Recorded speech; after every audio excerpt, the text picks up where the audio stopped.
This is a summary of Patrick Lecture 165, which is the evolutionary phases of feelings and emotions. And this is going to be an experiment. I've got some people online where I'm going to go through what was contributed during the weekly meetings rather than my trying to summarize. I'm hoping that I can summarize well in the study guide for you. So if you read the study guide and you get it, then you're fine.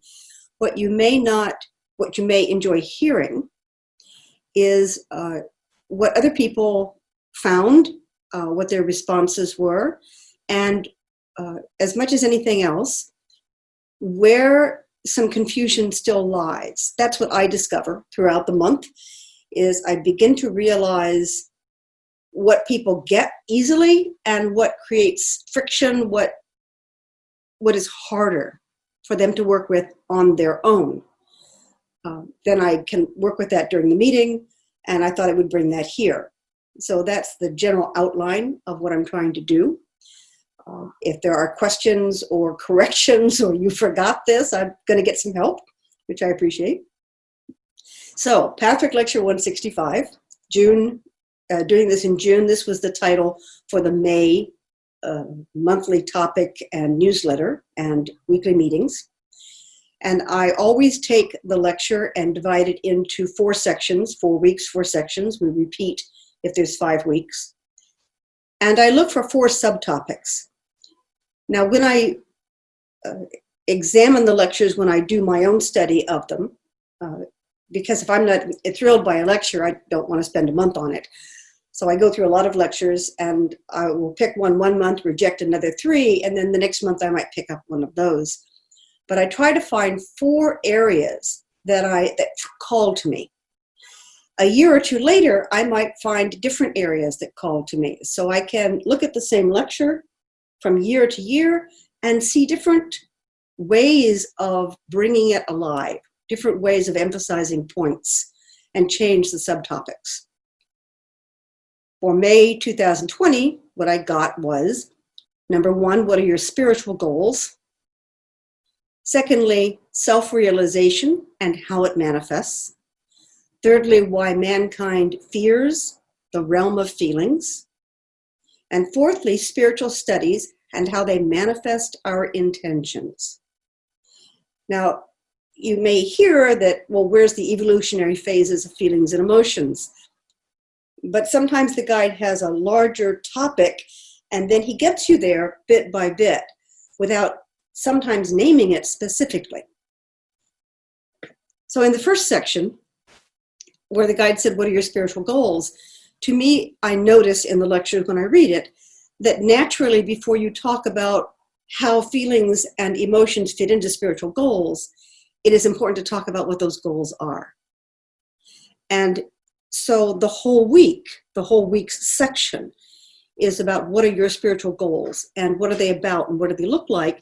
Because if you're not aligned with a spiritual goal that is healthy and wonderful for you versus something that you want but is not immediately obtainable, I'll explain that in a moment, then it's going to be hard to go forward with that. So for instance, the first thing the guide asks is to ask you is to seriously consider why you are following this path or any spiritual practice or process. What are your goals? In addition, how much time and energy are you willing to invest, and why? One can say, I want this, and then you have to ask, and how much effort and time am I going to put into that? Being honest is hard. If you're not going to put any time or effort into it, you probably won't achieve much with it in any aspect of life. Cooking, sewing, cleaning, working, making friends. And then you want to get your motivation straight. Why do you want to do this? So you may have spiritual goals, but then you may have another set of goals, and they may not be aligned. So in this question, the 2 things that came up during the month is one person said, well, isn't relaxing a form of bliss? And they said, that's all I want. Yes, it is. But there's an absolute quality in that statement. Can't I just relax? Realistically, who wants to just relax the rest of their life? So sometimes what we're asking for is actually momentary. It's something we haven't had, so we long for it. But when we talk about spiritual goals and realigning our life and changing a lot of things, we don't want to take something that really should be a minor part of our life and give it priority for an extensive period of time. We'll get bored if we relax. Now, many of us have been under quarantine for 3 months at this point with the COVID virus.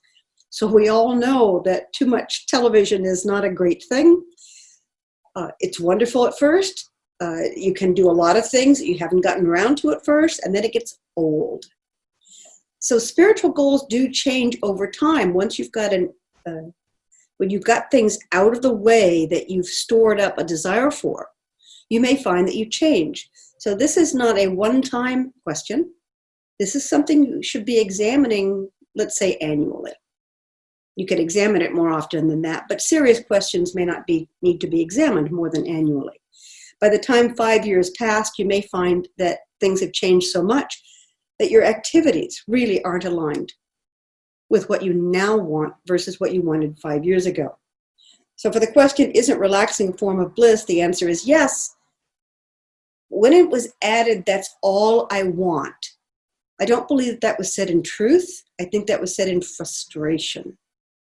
And frustration is not a good way to to talk about a spiritual goal. Jan, can I interrupt for a second? Sure. I don't see the recording symbol at the top. It is for me. Okay, great. Just checking. Oh, I'm very glad you checked. Thank you. But yes, it's blinking for me. So let's presume that we're going ahead with this. Thank you. So the second thing that somebody brought up under the heading of what are your spiritual goals was, I am looking for truth. Once again, that sounds good. We do a lot of speaking that sounds good. This work includes analyzing. It includes seeing below the superficial. I am looking for truth, maybe a worthy intention, a starting place. But there's a way where that becomes an absolute. So that I am looking for truth can be a path that leads to a sense of righteousness in terms of winning, in terms of now I've got it, I don't have to do any more work. The other thing that I bring up a lot is that in this work, it is important to realize that human beings may not be able to hold the truth. And the reason for that is truth is very big. Human minds are very small. Now, we do a lot with our human minds. But a lot of the Pathmic materials are about allowing sensory impressions rather than finite words and phrases, because words and phrases are small in comparison to a sensation. So we have a sensation of something and then we translate it into words, but the words cannot hold that entire experience. They can give us a clue. The guide often says that he'd like to tell us something, but it doesn't translate well into human language. So going back to, I am looking for truth, my invitation is to watch out for such large phrases, such absolute phrases, and consider that what we may actually want is more truth than we have, without demanding an end to this or an all in this. And then along the way, there were some comments made that I enjoy the weekly meetings because I enjoy hearing where people are. It is a true sharing for me. One person said, I was born into an ancestral lineage of negativity and pain. In order to heal it, I have to be aware of the connections and understand how I learned and internalized it, used it to validate my images. What these are that I'm reading right now are people who have gotten some of their spiritual goal. And I thought it was important to share because this is an example of a goal that may not have been apparent when they started the journey. So this is where it's important to be open along the way. You started the path thinking one thing and you got something else in return, and to appreciate it. It doesn't mean you have to give up your original goal, but the goal blossoms. Think of it like a tree that starts branching out in many directions. You may not realize that when you start, but you certainly want to appreciate it rather than ignoring what's happening. Another person said, I am noticing how I can stop and pause instead of reacting. Where I can do this with myself, I can do it with others. Another, I'm noticing how I defend against pain by withdrawing. In this work, the first thing that we are being invited to do is notice. You have to notice and get some awareness about what's going on before you can begin to adjust it, address it, resolve it. So in the first stage of noticing, and this comes from, I've repeated this endlessly, this comes from Pathwork Lecture 127, the 4 stages of spiritual evolution. The first stage is automation, which means I don't know what I'm doing. You can't work there. It's ignorance, true ignorance.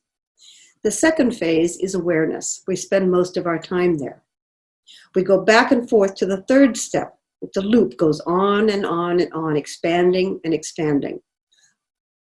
The third step is understanding. So we go from awareness to understanding and back to more awareness, more understanding, more awareness, more understanding, until we finally, the penny drops and we know. And then we move on to a new situation. So I treasured these comments because they are about what they've noticed. And they indicate a receptivity of the lay of the land, what's going on, what they have to work with. Another person said, I went into self-pity when my partner died, that I was all alone. I have realized that we had both been alone when he was alive because of our differences. So a realization that the partner dies and I want that back without honestly looking at what that was. So that if you repeated it, you might find then that you're not happy with it, which is a bit cruel to the parties involved, that you would not look at what you want now. Even if you did want that relationship, what I want in my 30s is not necessarily what I want in my 40s. And just keep moving that bar from decade to decade. We grow. Our needs grow. Our desires change. Another said, seeing how fear distracts me made it clear how forceful it can be. I can sense wearing different masks with different people and groups. Again, I often put out the YouTube video link to Marcel Marceau's skit act called The Mime. And in that skit, brilliantly, it's called The Mask Maker. And he puts on a happy face and he puts on a sad face. And he dances and plays, putting on the different masks until one gets stuck. And the mask that gets stuck is the happy face. And it is heartbreaking to see him try to rip that imaginary, brilliant use of mime, that imaginary mask off his face. And I mention that because when the person said, I can sense wearing different masks with different peoples and groups, that's what masks are for. I put on a certain mask like I put on certain clothing for certain occasions. The important thing is not what mask I use, not even if it's inappropriate, but that I know I'm putting it on. Because if I know I'm putting it on, then I can make a choice to not put that on and select something else. Once again, the power of awareness brings you to a place where you can choose. And the last one was that quarantines affect me more than I realize. My reaction was hostility towards authority, which I also had in my childhood. My deeper negative intent was, I am not heard by God. My task is too hard, so I blame God so I can walk away. This is an individual journey. It's not something that you can say, well, that's mine too. It is similar. If you're attracted to it, it is similar to yours, but we have a unique relationship with our resistance and our defenses. Then we talked a little bit about the ego. that was brought up, because the ego is often misunderstood, meaning that a lot of spiritual disciplines claim that they want to dissolve or put away the ego. Patrick takes a different approach. The attitude within the Patrick lectures is the ego is absolutely necessary, that it is needed for a full life. It is going to be part of the manifestation of your divine self. It's the workhorse of your divine self.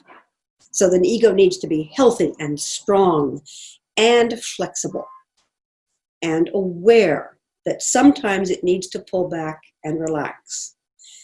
So in this lecture, the guide says the ego's main function is to deliberately seek contact with the greater self within. The main function of the ego is to look over its shoulder and say, hey, boss, what shall we do now? How am I doing? Got any suggestions? The ego cannot produce deep feelings and a deep flavor to living, nor that can it produce profound and creative wisdom. But it can experience those things when it is in contact with the deeper part of us. That's the goal of developing a deep and rich spiritual life, to bring the divine in us forward. Because it's supposed to lead. It's supposed to feed and nurture all these different aspects of personality and ego. So what people said was that the ego, they were talking about their own ego, and they said the ego wants the external to influence the internal, to have everything lined up. So the ego wants this messy internal process to straighten up. And that is not the job of the ego, and that's a misunderstanding of what its function needs to be. If an internal process feels fuzzy, it may not be completely formed yet. And that's what I mean by sometimes the ego needs to stand back and relax. We're not ready to verbalize this yet. Needs a little bit more time. Doesn't have to be cleaned up, lined up. Another person says that my ego feels that the internal is not dependable, and it wants to know what will happen. I'll get to later the different components and how surprising and confusing they can be. But here, the ego basically says, I don't know what you're doing, and so I'll take over. And that is not a healthy ego, that is an overdeveloped ego, because it has not been in communication with the divine. So in Patrick, we work to create a healthy ego with plenty of communication, and that means the divine's got to come forward. And we have to take responsibility if our divine is reluctant, or if the divine is not developed well and reluctant to come forward. Let me see. That should do. So that is a summary of week 1, where we were looking for what are your spiritual goals. And when we went to the ego section, what happened was, well, when I try to find my spiritual goal, then I notice this. And when I work with people, I try to go where they go.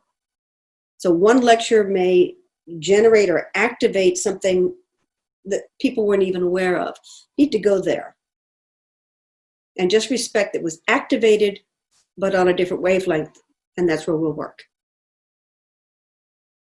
In the second week, we did self-realization and how it manifests. Once again, got to define our terms. What does self-realization mean to you? And I put this exercise at the beginning of the section saying, not that I can control what people read, but saying don't read the rest, try this first. Because it is important to understand how you understand 2 understands in one sentence. It is important to understand your definition of self-realization so that when the guide talks about it, if you're not aligned, you can understand that you're not aligned. He's going to talk about something you weren't expecting. Or that you would be superimposing a different definition over what the lecture was saying. So first, figure yours out. Somebody volunteered that when they read something that challenges them, they feel a strong need for a nap. And this is where I laugh, because I will mention the lecture that may address that for people. Sometimes in a meeting, I'll mention 10 lectures, sometimes 2 or 3. My intention is not to load people down with reading. My intention is to say, well, that has been discussed at length over here. You can take a look at that later. But this resonates with Pathwork Lecture 199, a lecture on the ego. There are about 10 lectures on ego, where the guide says these are the tricks the ego uses to try to get its way.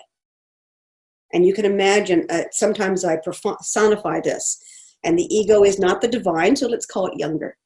So you've got a younger part of you, and you say, we're going to read Tolstoy. And the younger part says, oh, I could use a nap right now. If we understand that our divine interest may not align with the ego's ability to process or willingness to process, then we can deal with that with awareness and work on how to understand that.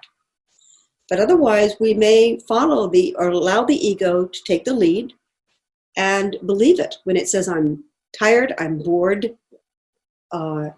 Even when it says, I'm angry, and this is where it fits into the lecture, when the ego says, I'm angry, or I'm this, or I'm that, is it really, or is it trying to find an excuse to not do something or to wait what is happening in a certain direction?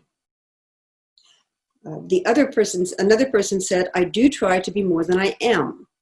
So I have a great fear of giving in to being imperfect. And I laugh at that and say, well, we are imperfect, so we can just move past that. There is a lecture on perfectionism, Perfect Lecture 97. Perfectionism will get in our way, and so will fear of perfectionism. So as adults, we understand that the world's not perfect and that we can't rely on ideas. We have to check with what's actually happening spiritually. We need to hear what we want and then look at what is and notice the discrepancies and see if we can bridge those discrepancies. So a fear of being imperfect, once again, I laugh, well, you are imperfect, so if you want to be afraid of it, that's like being afraid of the sun shining, or even that the sun will come up. So there's something else going on. And it is important to take our phrases and take them apart. Then the guide went into what he means by self-realization.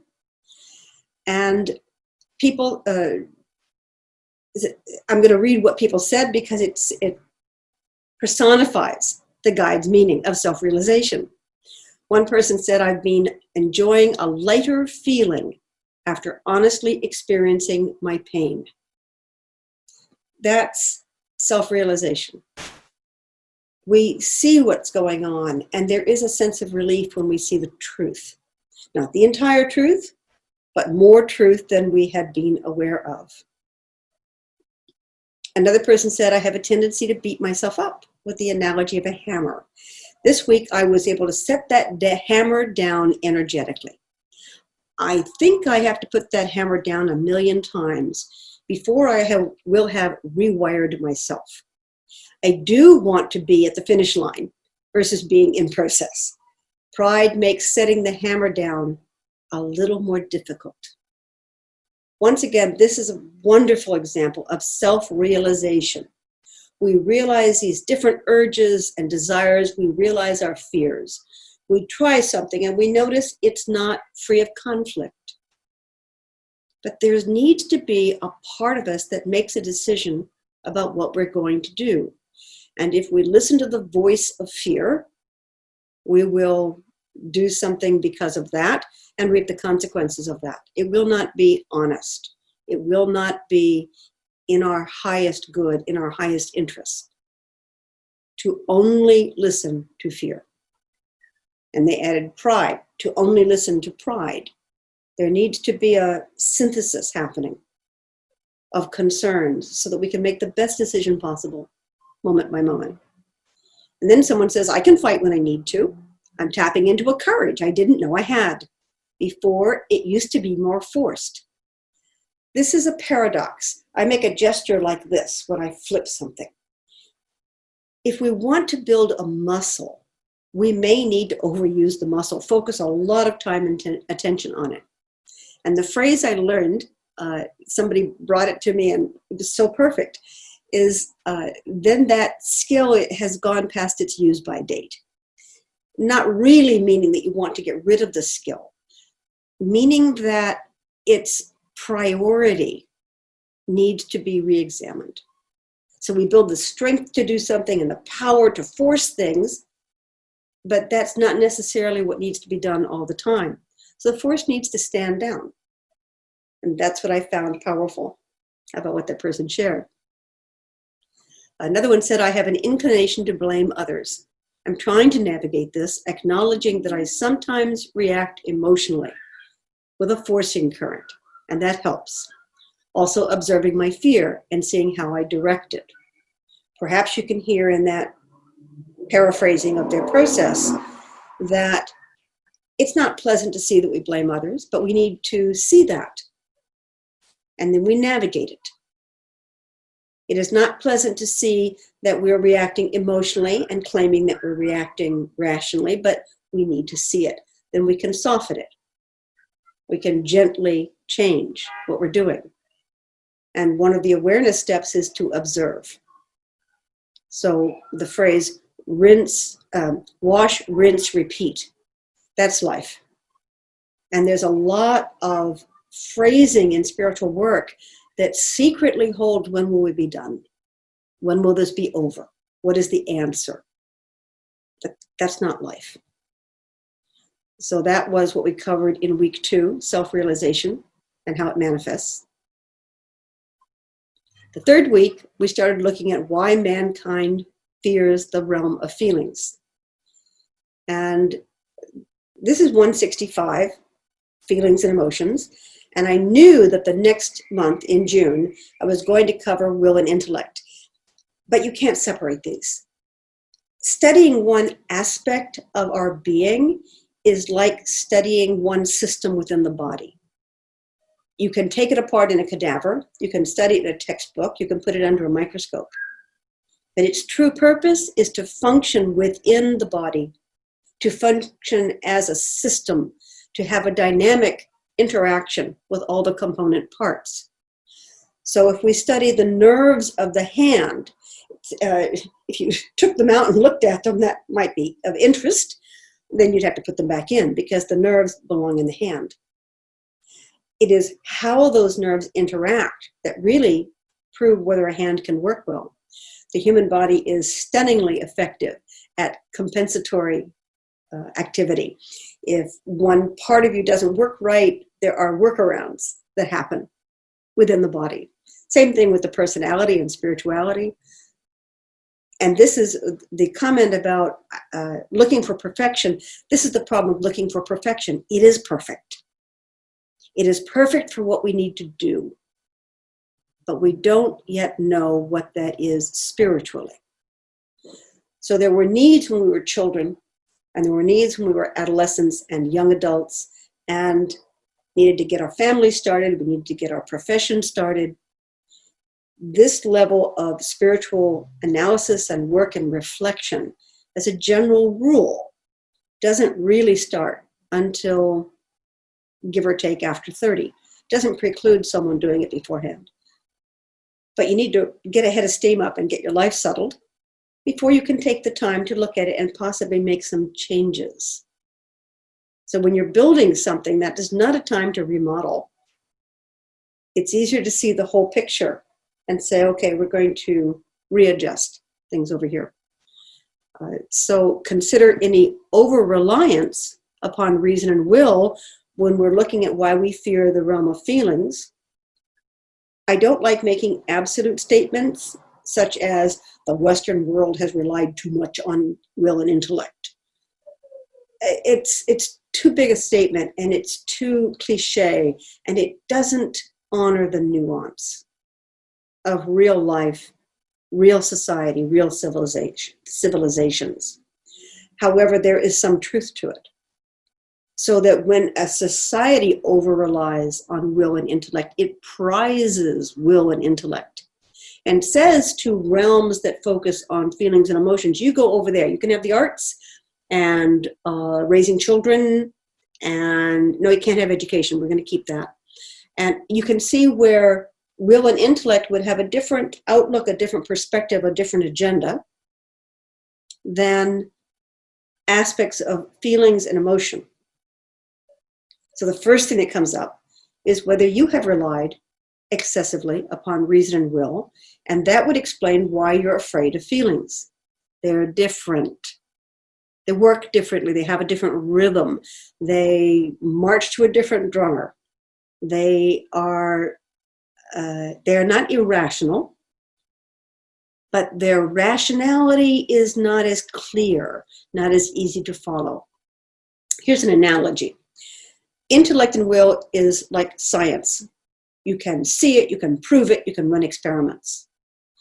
Feelings and emotions are like art or plays or films or poetry, where it's a subjective response to what is being done that can't be measured. The measurers don't, as a cliche, the measurers do not appreciate fuzzy stuff. What's more, the fuzzy stuff that they've got in them, because we are not separate, the fuzzy stuff they've got in them worries them because they don't quite understand it. They're not comfortable with it sometimes. And this is where fear of feelings comes from. Not understanding what they are and what their purpose is, and building other muscles so that we think we can do without them. And so one of the exercises was pain, for instance, generates a lot of feelings. So the guide suggests let yourself feel a hurt simply and without adornment, stating the fact and why it hurts you. Let the feeling simply be in you. And somebody responded right back, are they saying we just sit with the pain? And the answer is yes, as a starting point. Before reacting to it or trying to fix something, it is useful to take a look at what's going on. This is not an invitation, if you've got your hand on a hot stove, to think about it. We are talking about emotional pain, social pain, spiritual pain, where it is not as deadly as we may be afraid it is. You can see where that's a little complicated, because for one person they're afraid of something and another person isn't, and it's the same thing. The guide says that pain is a message. And we've all heard the phrase, if we don't like the message, we shoot the messenger. If pain is a message, what the guide is suggesting is begin to understand as best you can what the message may be about. If we misunderstand the message, we're going to go fix the wrong thing. Consider when you go into a doctor's office, an experienced doctor can look at you and you can say, I think I have measles. And they say, And they know the signals for measles. They know the symptoms. True could be pre-measles. They check a few things and they say, I don't think it's measles. They are willing to hear what you have to say, but they also know some facts about what is going on, and they know whether you're describing an illness that you may have. And their job is to take your symptoms and your subjective evaluation of how you feel and what's going on, and try to fit it into a framework of what it could be that's going on with you.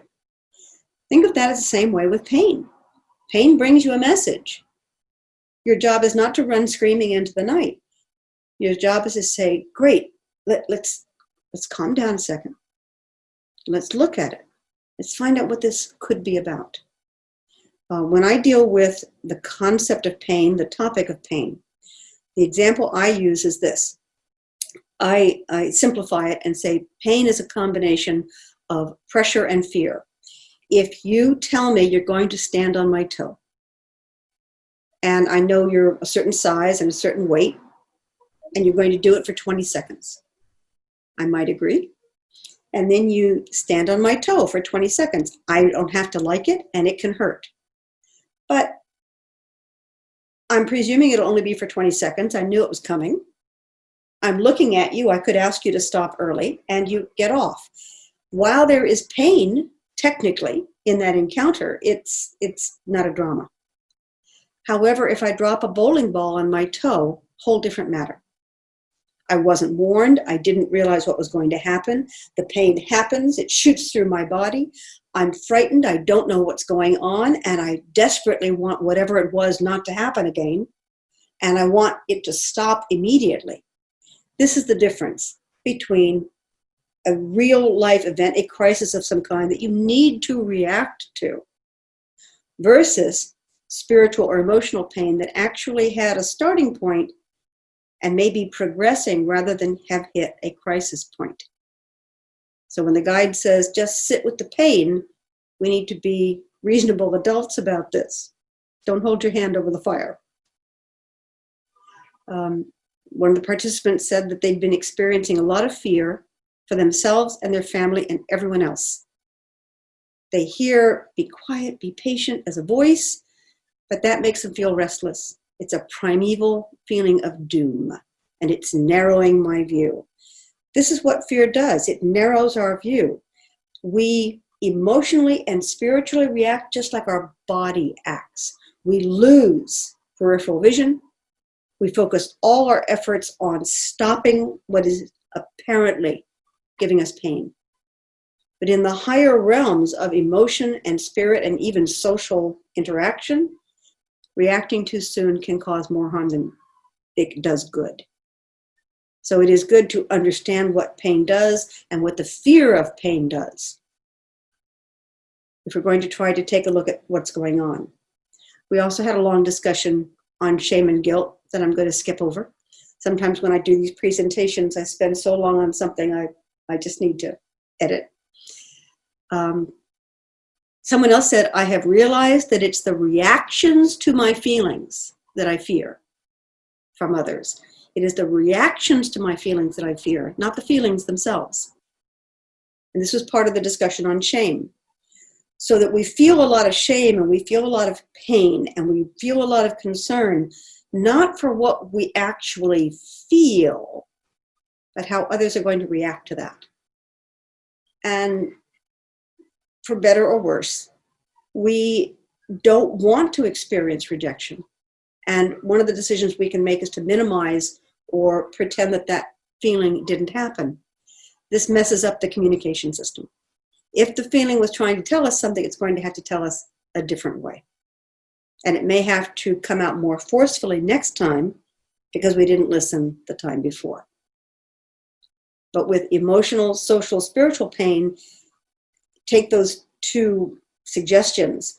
It came out once, going to come back with more force, and it may come back thousands of times throughout a decade, increasingly getting louder until it finally erupts.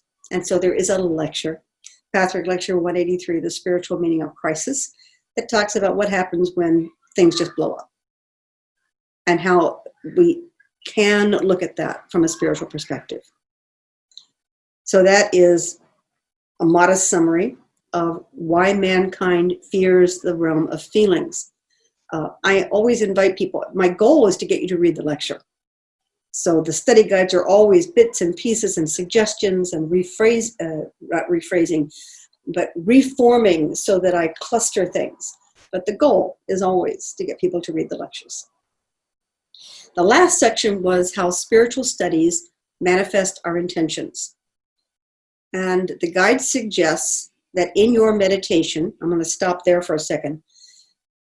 For a lot of people, meditation came at them, this is my experience. For a lot of people, meditation came them as meditation, come here, sit, be quiet, clear your mind. That's not how Pathwork works. That's not the kind of meditation we teach and we encourage. You're welcome to do it. But what the Pathwork lectures teach in terms of meditations is to sit and contemplate, to allow those thoughts to come and to just notice them. So I can sit quietly, meaning find a calm place to sit. I know that when I first started spiritual work, they would tell me you must put your knees together, your feet flat on the floor, your hands in a certain. By the time they got to that, I was not interested in listening to what they had to say. I felt that I was being controlled and manipulated. I was in an uncomfortable position, and my mind was full of those thoughts. I never got to the clear space. So the emphasis that we put on in meditation is do what works for you. If sitting in specific poses or postures helps, by all means do them. But one can do meditation in the few moments before one gets up in the morning or goes to bed at night, in the bathtub, while doing dishes, which is mirrored in some forms of Buddhist work, and they call it walking meditation. Anything where your mind is free to just float can be a form of meditation. So that was a side note on meditations. The guide says to emphasize in your meditations, I would like to know, experience, and feel what I really feel. Sounds so simple. It's hard to do sometimes. This work is about what I really feel will get me rejected, so I can't feel that. And that's a decision we make when we're younger, and we carry it way past the use-by date into our adult life. So the reason that's important is the guide adds that bliss is your birthright. The original state is not pain, but pleasure. Not suffering, but joy. Not deadness, but life. Not hopelessness, but forever expanding, rich abundance of life. And the contributions that people made to this was, they said before, I felt that I needed the picture now. I've taken strong steps forward to being open to the process. It's a common complaint. When do we get there? Well, the journey is the issue. I don't want to be at the journey. I want to be at the end to some extent. And I tease with this. I tried to do what I call the stand-up comic version to get my point across. That's death. To be done with the earthly stuff is death. You don't get to be fully enlightened and float around as a human being. That's not what we do here. We work on our stuff. So to say I want to be done is to some extent a desire for death. In Pathwork, we teach that the work continues. Your spiritual beliefs may tell you how it continues, but if you are alive, you are growing and learning. And the human condition is we grow and learn when things get uncomfortable. So pain, there's a quote that I've always loved from the play The Tea House of the August Moon.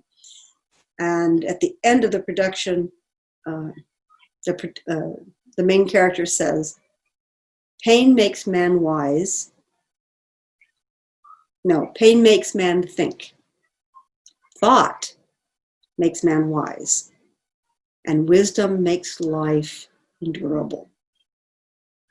So the idea is to get to a place where life is endurable. Meaning, I don't freak out when things hurt. I address them. I've thought about it, I've felt it, I've seen it, and I work with it. So bliss is your birthright. Another person saw in this section, they said, this lecture suggests that we may have an ulterior motive in mind. Yes, this lecture does. So there is a Pathwork definition of evil. And that is that evil is knowing and not caring, both at the same time. When we think we're evil, we overuse that word. What we're saying is, well, I know and I did it anyway. Or they knew and they did it anyway. My challenge is always, did they truly know? Did they understand all the repercussions? Or did they narrow the field down so that they knew this is what I want to do next? And when it comes to caring, there's no way for us to know the human heart. There's no way for us to know if someone cared or not. They can give no evidence of caring, and there's no history of knowing, or there is a history of understanding. But to be truly evil, to truly know profoundly what you are doing and not care about the harm you cause, is not my experience of human beings, even though I have read about and studied and heard of multiple examples of people who do terribly, terribly negative things. So what happens is someone reads, well, we have an ulterior motive in mind. They go, oh, but I have an ulterior motive. Yes, you do. And part of your ulterior motive is to take a nap instead of reading the lecture. Part of your ulterior motive is to follow fear instead of looking at fear. The ulterior motive is to make life easy instead of to make life loving and wise, to try to take shortcuts. So instead of being afraid of the idea that we've got ulterior motives, I invite people to welcome that. We have ulterior motives and we're here to address them. And that is our positive intention. Another person said, I have trouble in groups because I prefer not to talk until I have time to reflect. Now, this is an example of a phrase that needs to be taken apart. I prefer not to talk before I have time to reflect implies that other people don't need time to reflect. And my challenge to this person was, listen to any conversation you want and consider that people are not reflecting quickly, but rather they are reciting stories they've already told that they know. That's why I'm calling it recitation. Or they are talking about something that they've already begun to learn about, regurgitating. So they're either reciting something the way they've told it the last 3 times, or they're regurgitating knowledge that they may or may not have processed. So my invitation to this person, was that they are making an interpretation about what other people are doing.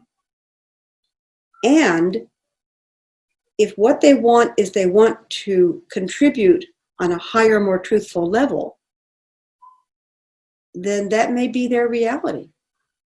And instead of worrying about it, just notice how some people find it easy to speak, and consider, is that what I want? Or they're speaking easily, but they're not saying what I want to say, and perhaps what I want to say does take more time. In other words, not to take and make an assumption that what we're not doing needs to be done, or that what we're doing doesn't need to be done. And to also look at the person that we're looking at, because we don't know, we may not realize the full extent of what they are acting like, or why they're behaving that way, or what their resources are. So we project and we reinterpret, but the point is we wind up criticizing ourselves in a place where we may not need criticism. We may not even need help. So this is where in the terms of the title of this, spiritual studies manifest our intentions. If our intention is just to join in, then we're not going to need a lot of spiritual study. Just jump in. But if our spiritual study is to find what keeps us from jumping in, or what slows down our thought process, why we have to struggle, instead of just saying what we think in the moment. Once again, the spiritual studies can manifest our intentions. You need to know what your intention is, because you may be able to manifest it and not like that. So let me see. I'm going to skip to the next part. And for this part, I'm going to do something odd. I'm going to go to share screen on Zoom, which is what I'm using to record this. And I'm going to show a document, because this is a mini worksheet. And somebody contributed the phrase, I have realized that I have not become what I imagined I would be. Once again, I take the comedy view of this, and what I tease people about is, well, we got to take this apart. This is a mess. And what I mean by that is sometimes we put a lot of words together that actually try to hide what we're saying. So I have realized sounds like an aha. But because this person spoke it, that's not what I heard. What I heard was that they were disappointed or sad. So they can replace I have realized with I was disappointed to realize. I was disappointed to understand. And then when we talked about where this was and so forth, I did a thing where I started to write down all the different parts, because what they said was, is this higher self, is this lower self, mask, is this real self, divine? And in a joke sense, it's hard. It's like studying a human being, and somebody starts listing off the systems, and you say, well, is this nervous, is this lymph, is this sinew, is this bone, is this brain? It can get very confusing. So it's important to attempt to delineate so that we can address. So I wrote down on a piece of paper, and what I do is I write it down, I put it up to the camera, put it down again. Higher self, lower self, and mask. Reason, will, and emotion. Real self, which is our unique, versus our divine, which is a kind of a generic higher self. Ego versus intellect, not easy to tell apart. Heart versus feelings versus body. And then the observer self, our ability to detach. So then, when I looked at the phrase again, I have not realized that I have not become what I imagined I would be. What I said was, I'm going to cross out for you all the things that is not. It is not higher self. Higher self is never disappointed or sad. It is not divine. Cross that off. It's not your real self. Real self is also not disappointed. It knows exactly what's going on. It's not mask because you're trying. So I'm just going to cross off mask. It's not emotion because it's not dramatized or exaggerated, and it's a mixture of, for instance, will and intellect. That's not the body saying that. It's not the observer self because it says I 4 times. So after doing that, then I went a little bit deeper, and I looked at after the pretty words are taken out, after the human euphemisms are out. And by that I meant that I have realized is a statement of the ego. The ego is what is discouraged or sad. And then I looked at that I have not become. And that involves judgment. Involves judgment by the ego based upon standards promoted by the will. And my question would be, how do you know you have not become that? You may already be what your real self planned to manifest in this incarnation. And then the last section of that, what I imagined I would be. The lower self takes our dreams and visions and deep inner knowing and mocks us for not already being who we have come here to be. So we become discouraged and stop trying. It is a self-fulfilling prophecy. What I imagined I would be. Even if what you imagined is what you were meant to be, there's no reason to cry about not being there yet. But the lower self will mock you for not being there. So by the time I crossed off those, I crossed off reason. That's not reasonable. It's not intellect. It's not even heart. What I was left with was lower self, will, and ego. And I bring this because sometimes when we deal with jargon and we talk about different components, it can feel like a jungle. You need to take a machete and chop some things down. Now, if you chop down the wrong thing, if for some reason you thought this wasn't lower self because it sounded so innocent, in this example, you might not see what I saw. That's okay. The idea is that over time, you're going to have more examples. And when you have more examples, you will eventually see a pattern. And the pattern is what you can honor, rather than 1 or 2 mistakes here or misinterpreting something there.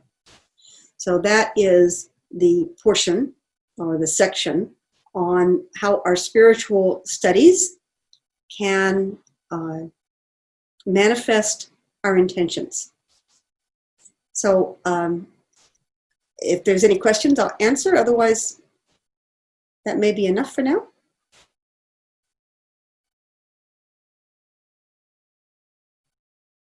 Okay. So I appreciated having people here because it's more alive to me when I'm speaking to other human beings than when I'm speaking to a camera. So I want to thank people for thinking of this and for the appreciate the support. Summary of Patrick Lecture 165. Thank you for listening, and I hope you take a look at the lecture because it's rather splendid. Thank you.